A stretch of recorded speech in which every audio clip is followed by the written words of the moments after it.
Bonjour à tous et bienvenue, je suis Mélanie de la chaîne L'Atelier de la Petite Piote et de l'Instagram du même nom. J'espère que vous allez bien. On se retrouve aujourd'hui pour une nouvelle vidéo et aujourd'hui je vais coudre une nouvelle petite blouse. Alors je vais la coudre pour ma maman. Il s'agit de la chemise blouse nébuleuse de Marissa MLM Patron. Donc celle-ci, je vous montre le petit dessin technique. Donc c'est une petite chemise, manche courte, vous avez un petit col de chemise, vous avez une boutonnière qui monte pas jusqu'au col, qui s'arrête un peu avant. Alors je sais que l'image n'est pas très nette. Vous avez des pinces pardon, à la poitrine, vous avez des plis sur les petites manches. Voilà, c'est une chemise printanière décontractée au détail féminin. C'est un niveau de couture 3/4, on nous dit un temps de réalisation environ 6 heures. J'espère aller plus vite parce que la vidéo doit sortir demain. Le patron va de la taille XS à la taille XXL. On nous préconise de le réaliser dans un tissu souple et fluide en chaîne et trame de type batiste, chambré, viscose, crêpe, soie, etc. Il faut environ 1,60 m de tissu pour réaliser la chemise. Il vous faut un morceau de thermocollant pour thermocoller les parmentures de la boutonnière ainsi que une des pièces de colle. Et il vous faut ensuite 6 boutons. Voilà pour ça. Donc c'est un des derniers patrons que j'ai acheté dans les ventes à 2 € de Makerist, vous savez. Donc j'en ai encore quelques-uns que j'ai acheté et que j'ai pas encore testé. Donc je vais les filmer dans les prochaines semaines pour les tester. J'avais acheté des patrons, c'était encore un peu l'hiver, donc ceux-là je les garde pour l'automne, parce qu'ils ne sont pas tout à fait adaptés de saison. Mais là, tout ce qui était printemps-été et que j'avais pas encore cousu, je vais le faire dans les prochaines semaines. Voilà pour les informations. Qu'est-ce que je peux vous dire d'autre? Les marges de couture ne sont pas incluses dans le patron, donc il faut les rajouter. Moi j'ai rajouté 1 cm sur toutes les pièces et 2 cm pour les ourlets, parce que je vais faire des petits ourlets. Pour le tissu que j'ai choisi, je vais réaliser la chemise dans ce tissu. C'est un crêpe de polyester, je pense. Je l'ai acheté l'année dernière, donc je l'ai déjà utilisé dans une de mes vidéos. Si je retrouve laquelle c'est, je vous la mettrai dans le petit i. C'est un tissu que j'avais acheté chez Benitex, il me semble. J'avais pris un coupon de 3 mètres. Et du coup, j'ai déjà réalisé une blouse au moins dedans. Et là, j'ai réalisé la seconde. Et j'ai encore un bon morceau de tissu. Alors, je ne sais pas ce que je pourrais réaliser. Je ne sais pas combien il me reste, j'ai pas mesuré. Donc, j'ai déjà coupé toutes mes pièces. Je suis ensuite venue thermocoller les pièces qui étaient recommandées d'être thermocollées. Donc, une des pièces de colle,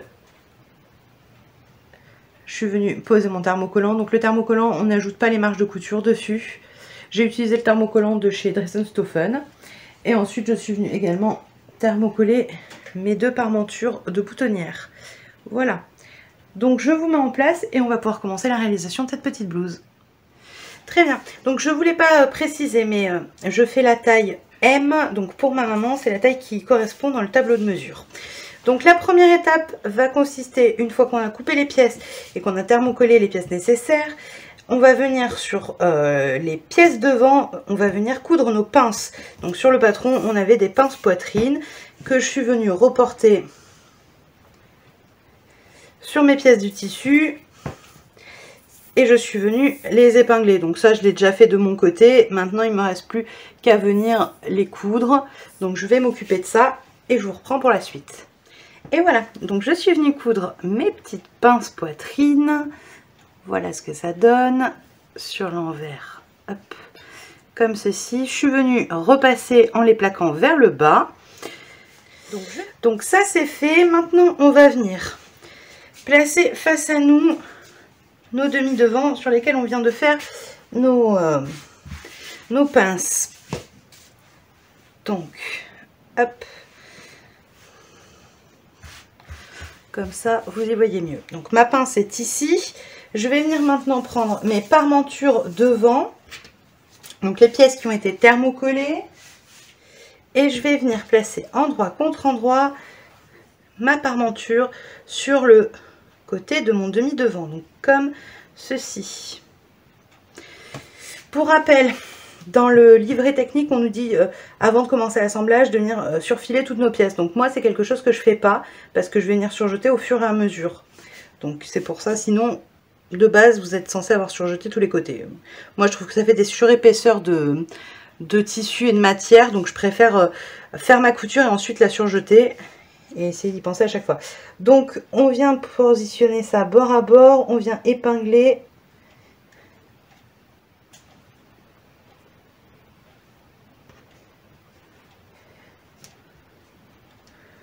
Tout du long. Donc là ma parmenture est un peu plus courte, je pense pas que vous le voyez dans l'image, mais elle est un tout petit peu plus courte que ma pièce de mi-devant, tout simplement parce que quand j'ai rajouté mes marges de couture, j'ai absolument pas pensé à rajouter 2 cm sur le bas de ma parmenture. Donc du coup pour l'ourlet elle est un peu plus courte, mais c'est pas un problème, ça sera rabattu sur l'intérieur donc ça ne se verra pas. Je bidouillerai au moment de faire mes ourlets à la fin.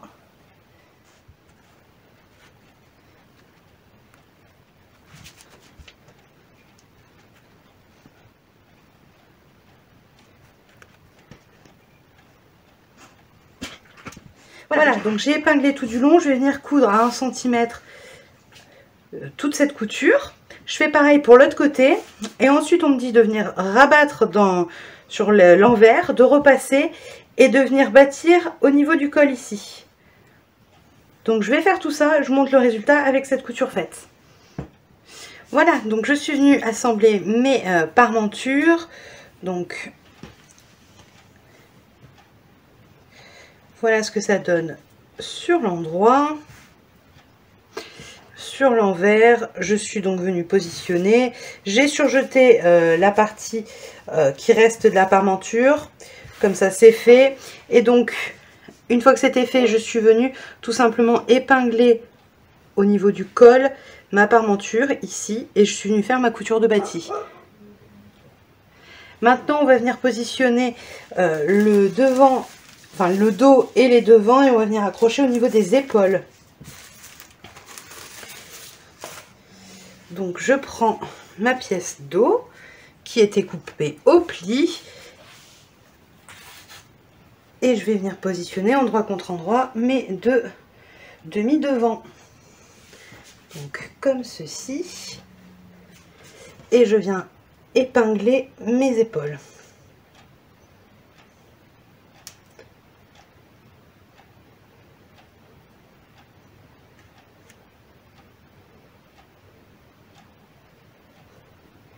Une fois que j'ai épinglé, je viens coudre à 1 cm et puis je vais venir passer ça à la surjeteuse.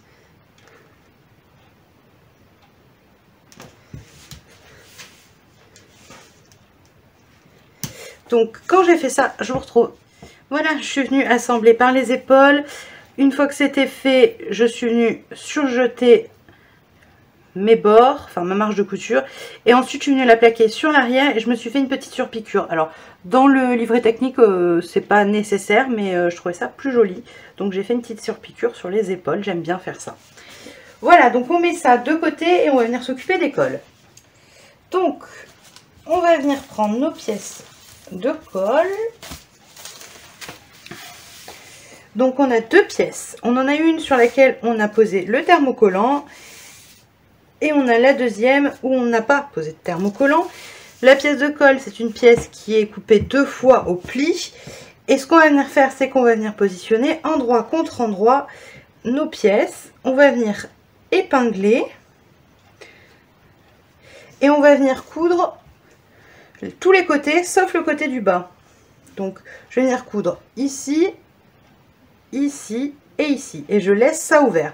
Une fois que j'ai cousu 1 cm, je viens dégarnir mes angles, je viens cranter mes arrondis, et une fois que c'est fait, je viens retourner sur l'endroit et passer au fer à repasser.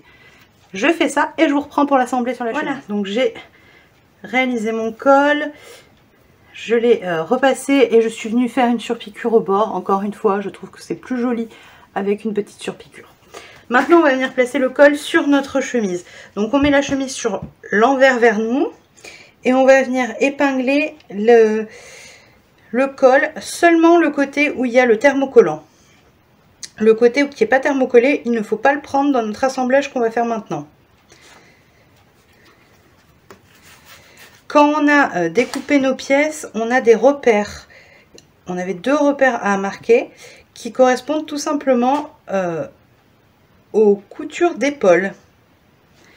Donc on va venir placer notre col bord à bord. C'est bord à bord, j'ai un doute. Absolument, si c'est bord à bord. Donc on vient placer notre col au bord de notre parmenture et on vient épingler bord à bord. Déjà, on épingle le point de départ. Je rappelle qu'on épingle le côté qui a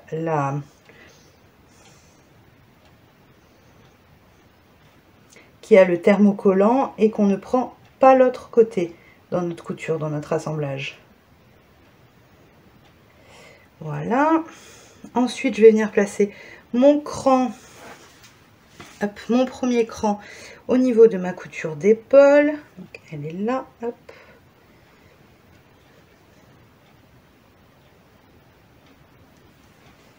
Mon deuxième cran pour ma deuxième couture d'épaule de l'autre côté du coup.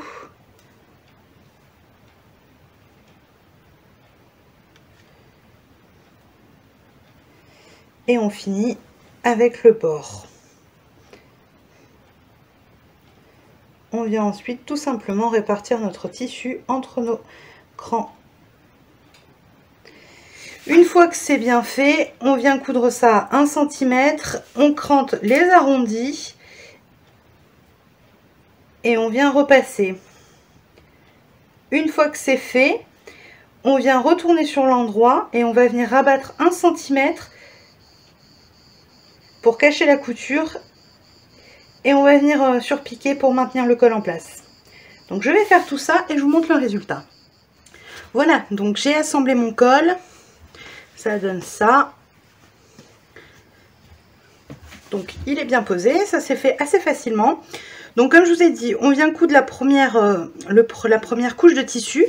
Puis ensuite ce qu'on vient faire sur l'endroit, c'est qu'on vient replier d'1 centimètre sur l'intérieur pour superposer sur la couture qu'on vient déjà de faire. Et en fait on va venir surpiquer pour maintenir. Ce qui fait que sur l'endroit c'est propre. Et sur l'envers vous voyez que c'est très net également, c'est tout à fait propre. Voilà. Maintenant l'étape suivante c'est de venir accrocher les côtés. Donc on positionne endroit contre endroit, devant et dos, et on vient fermer sous les bras les coutures. Donc rien de bien compliqué, on positionne notre tissu et on vient faire notre couture tout le long à 1 cm. Une fois que c'est fait, on surjette si ça n'a pas déjà été fait avant. Donc je viens faire tout ça et je vous retrouve ensuite pour s'attaquer aux manches et aux plis des manches particulièrement. Voilà, maintenant que les côtés sont assemblés, on va venir s'occuper des manches. Donc sur notre patron de manches, on avait... Est-ce que vous voyez ça? Si j'enlève, c'est peut-être mieux. Bref, on avait des marques à faire sur le bas de la manche qui étaient des plis. Donc on va venir les former. Pour ça, on a 3 traits. On va venir pincer notre tissu. Alors on met le tissu endroit contre nous. On vient pincer le tissu sur le premier trait pli et on vient le rabattre sur le trait du centre. On fait la même chose pour l'autre côté. On pince et on vient rabattre. Ça nous donne ceci. Et on va venir marquer une couture à 2 mm du bord pour fixer. Donc je pince sur la première ligne et je viens replier vers le centre sur ma ligne du milieu. Je fais pareil pour l'autre côté, je pince et je rabats au milieu. Je viens faire quelques points ici. Je vous montre sur le patron parce que sur le tissu ça sera encore moins visuel je pense. Donc je viens faire ça. Une fois que c'est fait, on va venir fermer notre manche, donc la positionner endroit contre endroit et on va venir fermer notre dessous de manche en faisant une couture à 1 cm, ensuite en surjetant. Une fois que ce sera fait, on va venir accrocher notre manche à notre emmanchure. On a des repères qui nous servent à savoir le devant du dos et on nous explique également qu'il y aura de l'embu. Alors vous pouvez soit le répartir si vous y arrivez comme ça, sinon vous pouvez venir passer un fil de fronce sur la tête de manche pour vous aider. Vous faites une couture à 1 cm, vous repassez et on se retrouve à ce moment-là. Voilà, j'ai accroché mes manches. Hop. Donc mes petits plis sont formés ici.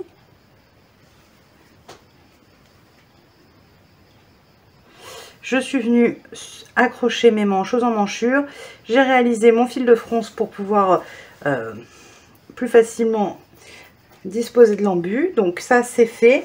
Maintenant on va venir faire les finitions, c'est-à-dire poser la bande de finition de manche. Donc pour ça on vient prendre ces bandes qui sont coupées au pli. On vient les plier endroit contre endroit, comme ceci, et on va venir coudre le petit côté. On le coud, on le surjette. Une fois que c'est fait, on va venir le fixer sur les poignets, enfin sur les bouts de manche, comme on a fait pour le col. C'est-à-dire qu'on va venir, d'abord, une fois que c'est cousu ici, on vient le plier en deux et repasser pour obtenir, hop, on obtient donc ça. Et on va venir du coup le poser comme le col, c'est-à-dire qu'on va d'abord venir travailler une épaisseur du poignet de manche qu'on va venir coudre tout le tour. Puis ensuite de l'autre côté, on fera un rempli d'1 centimètre qu'on viendra positionner sur la couture et on fera une surpiqûre. Voilà, donc ça c'est ce qu'on vient faire pour terminer l'assemblage de toutes les pièces du patron. Une fois que ça ce sera fait, il ne nous restera plus qu'à venir faire l'ourlet en bas et à venir coudre nos boutonnières. Donc je vais finir toute la chemise et je vous reprends pour vous montrer le résultat et faire la conclusion. Et voilà, j'ai complètement terminé la chemise. Donc j'ai posé mes boutons, j'ai fait mes boutonnières. Alors est-ce que on a choisi, enfin c'est ma maman qui a choisi des petits boutons verts. Alors ce ne sont pas tous les mêmes, mais ils sont dans la même teinte et dans les mêmes tailles, donc c'est pas un problème. Moi j'aime bien faire ça, ça m'évite de gaspiller des boutons. J'en ai pas mal qui ont à peu près la même teinte mais qui sont pas exactement les mêmes, et comme ils sont espacés quand même, je trouve que ça ne se voit pas, surtout quand c'est comme ça assez bariolé. Voilà, donc les manches terminées, je ne sais plus si je vous les ai montrées avec les petites finitions. Ah, j'ai un fil qui reste, il faut que je coupe. Avec les petits plis de manches, voilà ce que ça donne. Donc je vais vous mettre en même temps des photos et vidéos de la petite chemise, enfin du petit chemisier porté par ma maman. Donc il lui est un petit peu grand, j'aurais certainement dû faire une taille en dessous parce qu'en vrai c'est toujours la même chose. Elle fait plutôt un 40 on va dire, mais en termes de carrure elle fait plutôt un 38. Donc je sais jamais trop bien quoi lui faire. J'ai toujours peur, vous le savez si vous me suivez, j'ai tendance à toujours vouloir faire plus grand que plus petit, parce que plus grand je me dis on peut le mettre, plus petit on ne peut pas.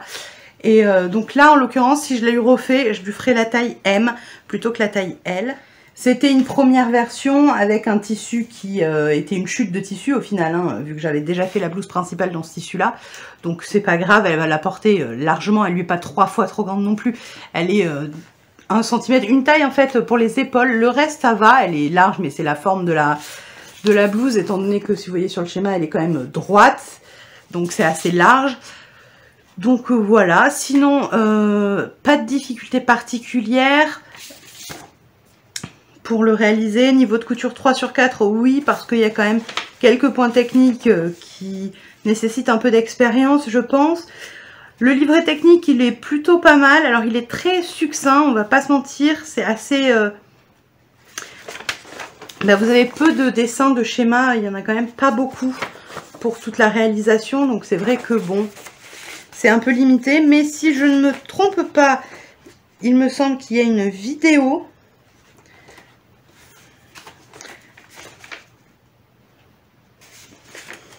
J'ai pas vérifié. Oui, vous avez un tuto qui est disponible sur le blog de Marissa MLM Patron. Donc pour le coup, ça devrait bien compléter le livret qui est quand même assez petit. Mais si vous avez pas mal d'expérience, vous n'aurez pas besoin. Moi, j'ai pas eu besoin d'aller voir le livret. Enfin, d'aller voir le tuto, pardon. Voilà, donc une belle petite découverte, une petite chemise qui peut être un petit basique pour l'été, pourquoi pas. Dans des tissus très fluides, ça peut être vraiment sympa. Voilà pour ma réalisation du chemisier nébuleuse de Marissa MLM Patterns. Une nouvelle petite cousette à mon actif. Eh bien la vidéo touche à sa fin, j'espère que vous avez passé un agréable moment en ma compagnie. Si c'est le cas, n'hésitez pas à liker la vidéo. Dites-moi en commentaire si vous avez déjà testé ce patron ou si vous cousez ou avez déjà cousu des chemisiers de ce genre. Et puis enfin, si vous n'êtes pas encore abonné, faites-le, ça me soutient énormément. Et moi je vous dis à la semaine prochaine.